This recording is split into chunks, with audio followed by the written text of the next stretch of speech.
Bab 355. Hormat pada Celestial Eternal. 1. Alasan mengapa Devan melakukan ini adalah untuk memberitahu seluruh keluarga kerajaan. Pasukan dunia luar bukanlah sesuatu yang bisa mereka gertak kapanpun mereka mau. Hari ini jelas merupakan hari yang sangat menyenangkan bagi para pasukan dunia luar. Mereka dihancurkan oleh klan Hiden entah berapa tahun. Hari ini, akhirnya seorang pasukan dunia luar berdiri untuk membela mereka. Siapapun yang berani menindas pasukan dunia luar berarti menentangnya. Jika Devan mengatakan ini kemarin, maka tidak ada yang akan peduli padanya. Tapi setelah dia membunuh kepala 22 klan kerajaan, tidak ada yang berani mengabaikannya. Saat ini, klan Molodik akhirnya ketakutan. Tidak peduli apakah itu Zohar atau Eliora, wajah mereka semua menjadi pucat. Bagaimana kalau kita meminta bantuan keluarga ibuku? Kata Eliora dengan suara gemetar. Tidak ada gunanya. Semua pemimpin keluarga kerajaan tingkat 5 mati di tangannya. Klan Neromu hanyalah keluarga kerajaan tingkat 4. Kata Zohar dengan wajah pucat. Eliora tidak bisa menahan diri untuk tidak menelan ludahnya. Lalu sekarang apa yang harus kita lakukan? Apa lagi yang bisa dilakukan? Segera pergi ke klan Sonel dan minta maaf padanya. Kata Zohar. Lalu bagaimana jika dia tidak memaafkan kita? Eliora mengertakkan gigi. Seharusnya tidak. Selama kita memiliki sikap yang lebih baik dan tulus, dia tidak mungkin sampai membunuh kita. Bagaimanapun juga, dialah yang membunuh putri kita terlebih dulu. Zohar berpikir sejenak, lalu berkata, sampai sekarang mereka masih belum tahu kenapa Devan membuat keributan seperti itu. Baiklah, Eliora berpikir sejenak, lalu berkata, dibandingkan dengan seluruh klan Molodik yang dimusnahkan, tampaknya kematian putrinya saja bukanlah masalah besar. Kalau begitu aku akan berurusan dengan Ratu Dunia Luar itu dulu. Eliora teringat pada Frances. Apa yang ingin kamu lakukan? Wajah Zohar sedikit berubah. Jangan khawatir, aku sudah menyiksanya selama 3 hari 3 malam. Amarahku sudah mereda. Bagaimanapun, dia adalah Ratu Dunia Luar. Aku akan melepaskannya. Kata Eliora. Ratu Dunia Luar, anggaplah dirimu beruntung. Kamu bisa pergi. Eliora datang ke tempat di mana Frances dipenjara. Tiba-tiba, Eliora mengerutkan kening. Karena dia menemukan bahwa Frances sudah menghilang. Faktanya, ketika Devan kembali, dia sudah meminta malaikat Vania pergi ke klan Molodik untuk menyelamatkan kakak perempuannya. Inilah alasan mengapa dia ingin membunuh 22 pemimpin klan dengan marah. Karena setelah malaikat Vania menyelamatkan Frances, Frances tidak memiliki satu pun kulit utuh di tubuhnya. Jelas sekali, dalam 3 hari ini, Frances mengalami penyiksaan yang tidak manusiawi dari klan Molodik. Dalam 3 hari terakhir, Devan belum mengambil tindakan melawan klan Molodik. Bukannya dia tidak tahu di mana klan Molodik berada. Sebaliknya, dia ingin menjadi orang terakhir yang menghancurkan klan Molodik. Biarkan mereka menunggu dalam ketakutan terlebih dulu. Eliora. Suara dingin terdengar dari belakang Eliora. Eliora berbalik, kemudian melihat wajah muda dan tampan. Dan wajah cantik. Dia tidak mengenali wajah tampan itu. Tapi wajah cantik itu, dia mengenalinya. Dia jelas Ratu Dunia Luar. Tapi luka di tubuhnya telah pulih sepenuhnya saat ini. Kembali ke kemegahan saat pertama kali mereka bertemu. Apakah kamu Devan? Eliora bertanya dengan ragu. Benar, jawab Devan. Kalian kenal satu sama lain. Eliora menelan ludah, sepertinya memahami sesuatu. Dia adalah kakak perempuanku. Devan berkata dengan nada serius. Tubuh halus Eliora gemetar saat mendengar ini. Kamu, Apa yang kamu inginkan? Kamu menyiksa kakak perempuanku selama 3 hari 3 malam. Menurutmu apa yang akan kulakukan padamu? Devan tersenyum. Tapi senyuman ini membuat bulu kuduk Eliora berdiri tegak. Devan, jika ada yang ingin kamu katakan, katakanlah. Selama kamu melepaskan istriku, aku dan klan Molodikku bisa menjanjikan apapun padamu.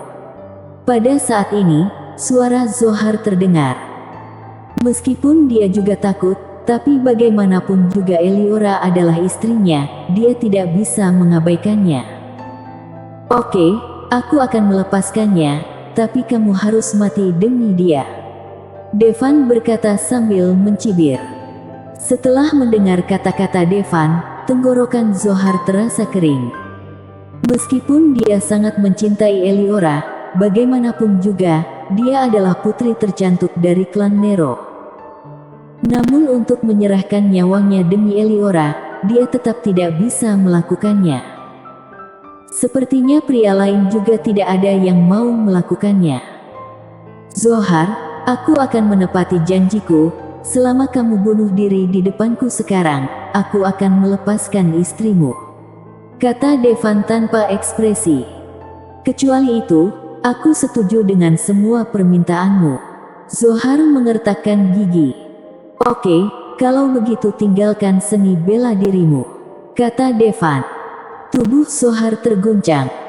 Sebagai seorang pejuang, dia adalah seorang celestial. Omega bintang 8. Menyuruhnya menghapus seni bela diri dan menjadi manusia fana. Apa bedanya itu dengan membunuhnya? Zohar, cepat berjanjilah padanya, biarpun kamu menjadi orang yang tidak berguna, aku tidak akan meninggalkanmu, aku akan memperlakukanmu dengan baik sepanjang hidupku. Eliora berteriak pada Zohar. Zohar memandang Eliora yang tampak cemas. Wajah ini memberinya kemuliaan yang tak terhitung jumlahnya. Bagaimanapun juga, keluarga kerajaan tingkat ketiga bisa menikahi seorang putri dari keluarga kerajaan tingkat 4, ini jelas merupakan hal yang sangat terhormat. Selama bertahun-tahun, pria mana yang tidak iri padanya? Dia pernah berpikir bahwa dia bisa memberikan segalanya untuk Eliora. Namun ketika momen ini tiba, dia tidak bisa. Eliora, aku tidak ingin mati, aku juga tidak ingin menjadi orang yang tidak berguna, kata Zohar dengan gemetar. Kata-kata Zohar membuat tubuh halus Eliora bergetar. Zohar, apakah kamu ingin aku mati?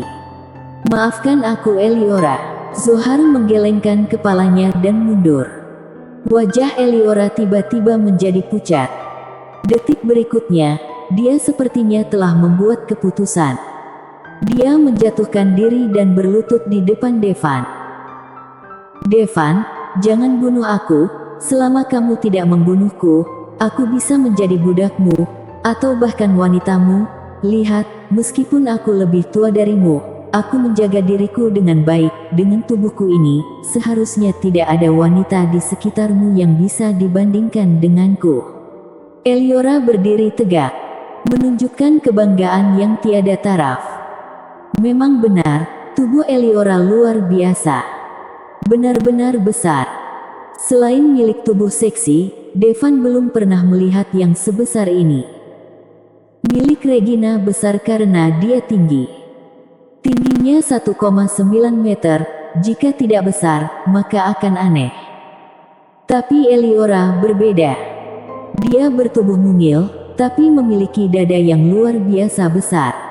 Seolah tidak nyata. Dia tampak seperti wanita dari kartun. Kartun jenis apa? Kalian pasti tahu. Eliora, kamu. Kata-kata Eliora segera membuat wajah Zohar terlihat sangat jelek. Dia tidak pernah menyangka bahwa Eliora akan benar-benar mengucapkan kata-kata seperti itu. Jika Devan menerimanya, bukankah artinya dia dikhianati? Zohar, karena kamu tidak mau menyelamatkanku, maka aku harus menyelamatkan diriku sendiri, jangan salahkan aku. Eliora mengertakkan gigi. Terkadang, orang akan melakukan apa saja untuk bertahan hidup. Pada saat ini, bahkan Eliora pun juga bersambung.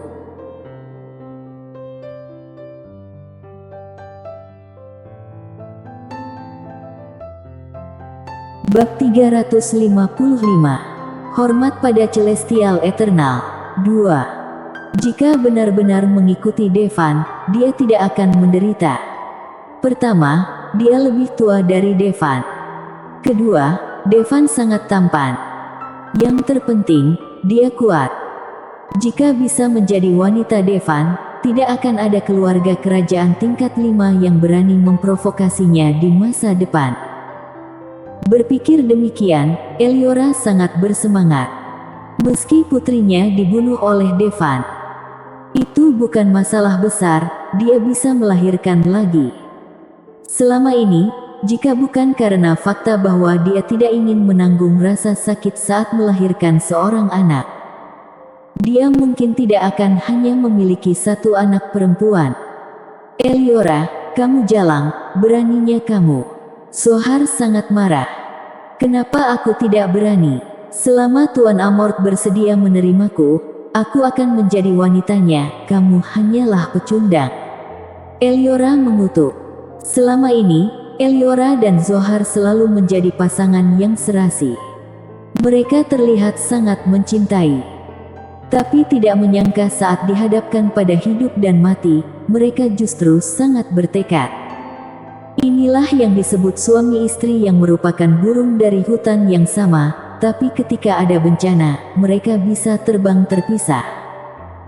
Dasar jalang, pikirmu Tuan Amort sudi menerimamu. Kamu barang bekas, pelacur. Zohar gemetar karena marah.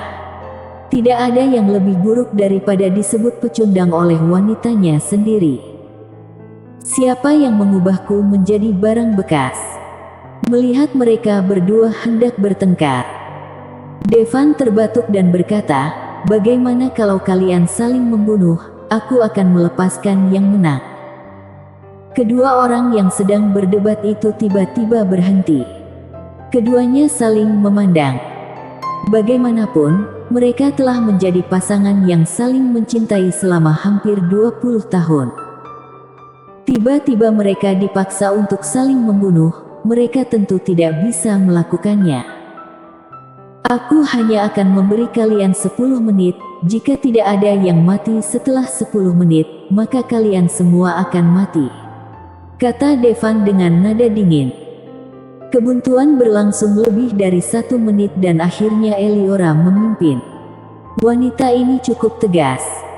Jika tidak, dia tidak akan menikahi Zohar meskipun keluarganya menentang. Eliora, apakah kamu benar-benar berani menyerangku? Zohar melotot. Keduanya bertarung bersama. Awalnya tidak ada senjata yang digunakan, hanya tangan dan kaki. Kalian masih punya waktu 5 menit. Setelah Devan mengucapkan itu, serangan mereka berdua menjadi semakin sengit. Mereka berdua adalah pejuang tingkat Celestial Omega, pertarungan mereka menghancurkan dunia. Pada akhirnya, untuk bertahan hidup, bahkan senjata bintang pun digunakan. Zang. Pedang Zohar menusuk perut Eliora. Zohar, kamu benar-benar menikamku. Eliora tampak tidak percaya. Meski mereka berdua baru saja bertarung sengit, tapi bisa dilihat bahwa sebenarnya, tidak satu pun dari mereka yang melakukan serangan dengan kejam. Hingga Zohar menikam Eliora. Aku akan menikammu sampai mati, dasar jalang. Zohar juga mempertaruhkan nyawanya untuk bertahan hidup. Brengsek, kalau begitu pergilah ke neraka. Eliora sangat marah dan menusuk bagian vital Zohar dengan pedangnya. Mereka berdua saling menyerang dengan gerakan membunuh mereka. Orang yang tidak tahu mungkin akan mengira jika mereka berdua memiliki kebencian yang mendalam saat melihat ini. Tidak ada yang akan percaya jika 10 menit yang lalu, mereka berdua adalah pasangan yang saling mencintai. Saat pertempuran meningkat, keduanya menderita banyak luka satu sama lain. Darah mengalir deras. Kemarahan juga semakin memuncak. Teknik dorongan melodik, tebas. Keduanya mulai menggunakan seni bela diri. Setelah menggunakan seni bela diri, kekuatan penghancurnya semakin ditingkatkan. Keduanya mengeluarkan darah dari mulut mereka. Tinggal 1 menit lagi. Suara Devan terdengar seperti lonceng kematian. Tekad untuk saling membunuh semakin kuat di mata mereka. Haha, Eliora, kamu tidak sekuat aku, kamu tidak akan bisa menang dariku. Kekuatan Zohar sedikit lebih kuat dari Eliora. Namun pada saat ini, dada Zohar tiba-tiba meledak. Sebuah lubang besar muncul di dadanya, tembus dari depan hingga belakang. Jantungnya diambil. Bagaimana mungkin? Zohar tidak tahu apa yang terjadi. Dia menatap Eliora dengan ekspresi bingung di wajahnya. Zohar, aku telah menanamkan teknik rahasia serangan jantung klan Nero untukmu sejak lama. Begitu kamu berbuat jahat padaku, aku bisa mengaktifkan teknik rahasia itu untuk meledakkan jantungmu. Eliora tertawa terbahak-bahak. Pada akhirnya, dia menang. Zohar tidak pernah menyangka bahwa Eliora benar-benar akan menanamkan teknik rahasia serangan jantung untuknya. Kamu tidak boleh punya niat untuk menyakiti orang lain, kamu harus punya niat untuk menjaga orang lain, tahukah kamu? Wajah Eliora galak. Tubuh Zohar langsung jatuh ke tanah. Tanpa diduga, dia akhirnya mati di tangan orang yang paling dia cintai. Bahkan, dia akan merasa lebih baik jika dibunuh langsung oleh Eliora. Tapi dia benar-benar mati karena teknik rahasia serangan jantung milik Eliora. Ternyata Eliora selalu waspada padanya selama ini. Devan, aku sudah membunuhnya, aku tidak akan matikan. Eliora menatap Devan penuh harap. Kamu tetap harus mati. Devan berkata dengan acuh tak acuh. Tidak ada yang bisa menyakiti kakak perempuanku selama aku masih hidup. Kamu tidak menepati janjimu. Eliora berkata dengan tegas. Haha, aku tidak mengatakan bahwa aku adalah orang yang dapat dipercaya. Devan mengangkat bahu, tidak menunjukkan dasar moral. Aku hanya menginginkan nyawamu Eliora. Aku tidak akan menghancurkan klan Molodicmu, ini sudah merupakan belas kasihan terbesar untukmu. Devan menyipitkan matanya dan berkata. Setelah mengatakan itu, dia siap mengambil tindakan. Beraninya kamu nak. Pada saat ini, teriakan marah tiba-tiba terdengar. Kemudian, 3 sosok muncul di hadapannya. Seorang pria tua dan 2 anak muda. Anak muda itu adalah seorang pria dan seorang wanita.